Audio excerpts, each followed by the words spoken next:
Hello मित्रों, केम छो? मजामां? तो बधा मजामां ज हशो। तो आज આપણે બનાવવાના છીએ કાચી કેરીનું શરબત।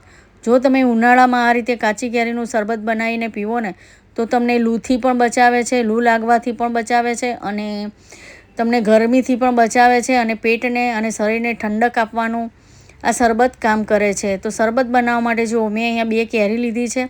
આ કેરી ખાવામાં એકદમ મોરી હોય છે। તો કેરીને પહેલાં આ રીતે આપણે કટ કરી નાખીશું। તમે જોઈ શકો છો કે કેરીને આપણે આ રીતે કેરીની છાલને કાઢી દેવાની છે અને કેરીને નાના નાના પીસમાં કટ કરી દેવાની છે।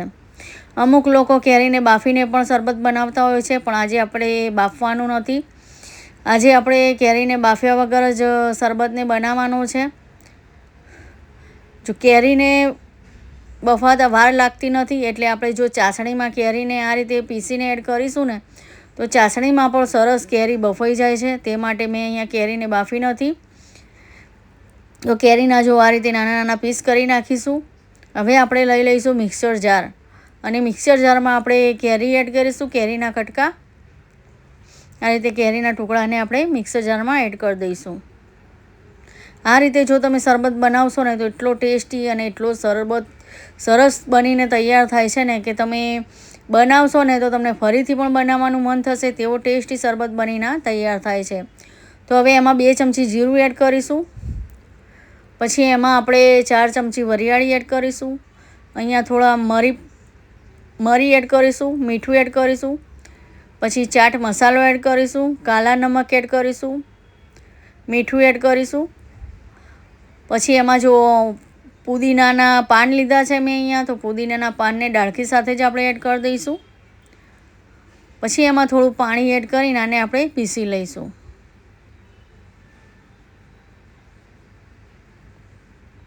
તો જો અહીંયા કેરી સરસ આપણે પીસાઈ ગઈ છે, બધા મસાલા પણ સરસ પીસાઈ ગયા છે, તમે જોઈ શકો છો।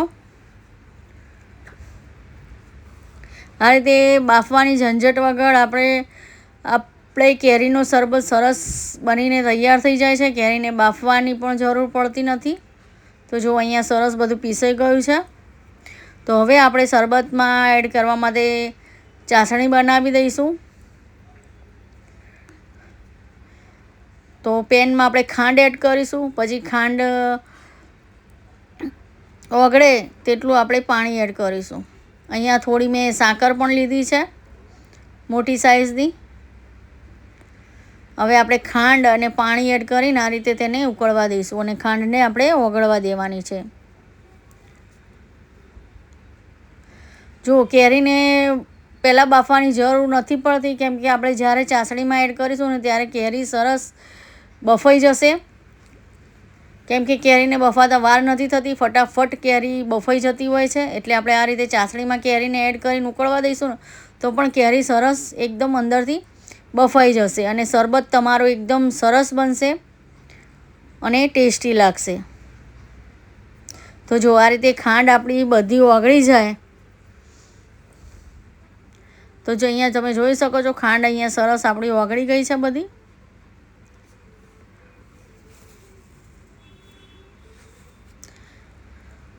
તો આપણે જે કેરી પીસીને રાખી હતી તેને એડ કરી દઈશું। આ રીતે થોડું થોડું એડ કરતા જઈશું અને મિક્સ કરતા જઈશું, જેથી અંદર ગોટલીઓ ના પડે। અને ગાળવાની પણ જરૂર પડતી નથી। આમાં એકદમ મસાલા જોડે સરસ એકદમ જો મસાલા પણ સરસ એકદમ પીસાઈ ગયા છે, એટલે આને ગાળવાની પણ જરૂર પડતી નથી। સરસ આપણું શરબત બનીને તૈયાર થઈ જાય છે।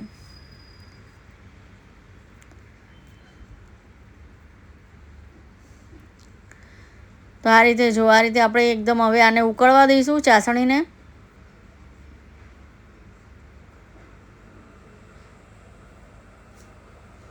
તો જો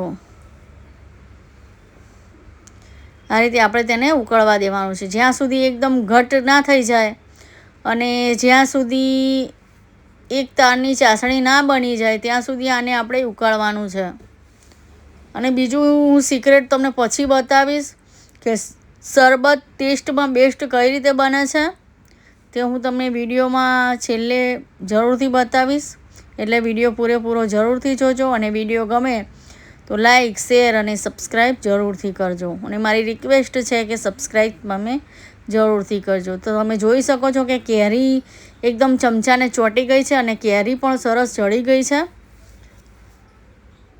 અને જો અહીંયા એકદમ આમ જાડું થઈ ગયું છે, રગડા જેવો જુઓ શરબત. હવે આપણે તેમાં ફ્રૂટ કલર એડ કરીશું. અહીંયા મેં ફ્રૂટ કલર લીધો છે. આ તમને કોઈ પણ કરિયાણાની દુકાને તમને ફ્રૂટ કલર મળી જશે. તો ફ્રૂટ કલર એડ કરીને આ રીતે આપણે મિક્સ કરી દઈશું.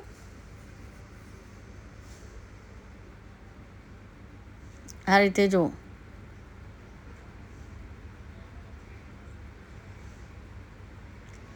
આ રીતે મિક્સ કરી દેવાનું છે. આ રીતે આપણે એક તારની ચાસણી બને ને તેવું આને તૈયાર કરવાનું. તમે જોઈ શકો છો કે ચમચાને પાછળથી એકદમ ચોંટી જાય છે, બંને કિનારીઓ ભેગી થતી નથી.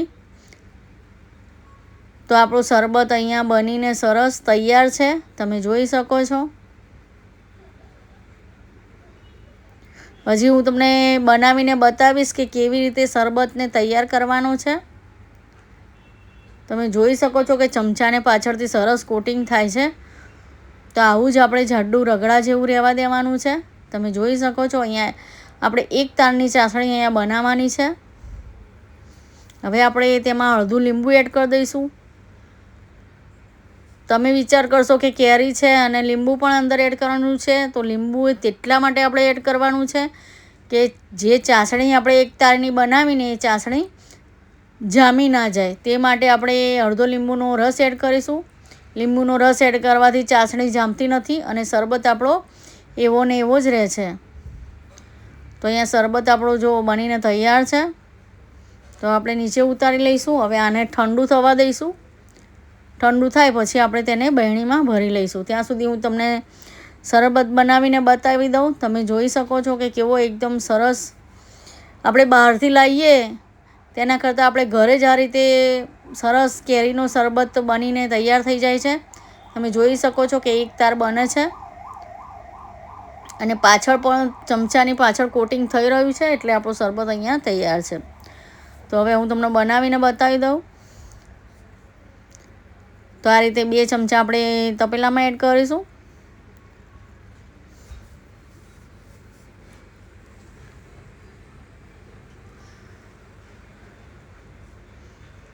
હવે તેમાં આપણે ઠંડુ પાણી એડ કરીશું.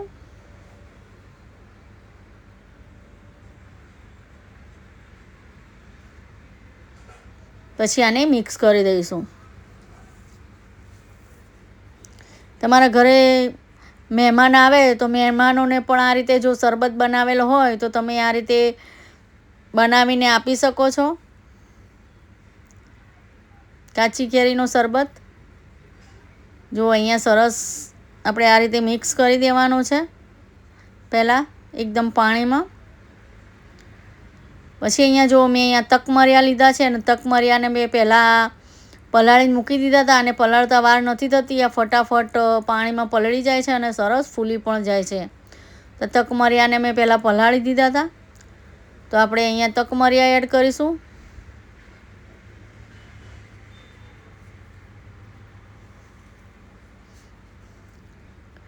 તો તકમરિયાને આપણે તેમાં એડ કરી દઈશું શરબતમાં. આ તકમરિયા આપણા પેટ માટે એટલા ફાયદાકારક છે ને કે આપણા પેટને એટલી ઠંડક આપે છે અને શરીરને પણ ગરમીથી બચાવે છે, લૂથી બચાવે છે. એટલા ફાયદાકારક આ તકમરિયા હોય છે. તો અહીં આપણો શરબત બનીને તૈયાર છે. તો શરબતને આપણે થોડો ઠંડો થવા દઈશું અને આ જે શરબત આપણે બનાવીને રાખ્યો હતો તેને આપણે આ રીતે બરણીમાં ભરી દઈશું. પછી જ્યારે તમારે શરબત બનાવવો હોય ત્યારે આ રીતે તમે શરબતને બનાવી શકો છો. તો તમે જોઈ શકો છો એ તમને એવું લાગે કે જો જામી જાય છે શરબત જે બનાવ્યો છે તો તમે અંદર લીંબુ પણ એડ કરી શકો છો, લીંબુનો રસ, જેથી તમારી ચાસણી જામશે નહીં અને તમારો શરબત એવો ને એવો જ રહેશે. તો હવે જો આપણું શરબત બનીને તૈયાર છે તો હું તમને ગ્લાસમાં પણ કાઢીને બતાવી દઉં. તમારે જો આ તકમરિયા થોડા એડ કરવા હોય તો તમે થોડા પણ એડ કરી શકો છો, પણ અહીંયા અમારે તો છોકરાઓને ખૂબ જ ભાવે છે એટલે હું અહીંયા થોડા વધારે એડ કરું છું. તો તો તમે જોઈ શકો છો કે આપણી કાચી કેરીનો શરબત અહીંયા તૈયાર છે. આ રીતે બનાવશો તો ખૂબ જ ટેસ્ટી અને સરસ બનીને તૈયાર થાય છે. બધાને જય મા લક્ષ્મી અને જય શ્રી કૃષ્ણ. મળીશું બીજા વિડીયોમાં.